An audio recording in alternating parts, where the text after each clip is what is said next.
Hello guys, ഇന്ന് നമ്മൾ ഈ കരിങ്കല്ല് ഒരു ബാത്റൂമിൻ്റെ തറയാണ് കെട്ടുന്നത്. ചെറുതായിട്ട് ഒരു 5 കെട്ടിൻ്റെ ഒരു റൂമാണ്, ഒറ്റ റൂമാണ് കെട്ടുന്നത്. അതിൽ തന്നെ ക്ലോസറ്റ് ഒരു സൈഡ് 8 പോലെ ആക്കിയിട്ട് വെക്കാനാണ്.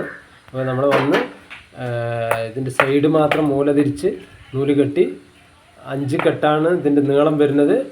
അപ്പോൾ അത്ര സ്പേസുള്ളൂ, നമുക്കൊരു 6 അടി വീതി വെക്കാം. പക്ഷേ അതിനുള്ള സ്ഥലമില്ല, അത് കാരണം നമ്മൾ അങ്ങനെ തന്നെ ഉള്ളത് വെച്ചാണ്. അപ്പോൾ സൈഡൊക്കെ കരിങ്കല്ല് വെച്ച് കെട്ടി സിമെൻറ്റ് ഇട്ടിട്ട് തന്നെ കല്ല് വെച്ചു നമ്മൾ. അപ്പോൾ അതിൻ്റെ ഉൾഭാഗത്ത് നമ്മൾ കരിങ്കല്ല് തന്നെ ഇട്ട് തൂർത്തു.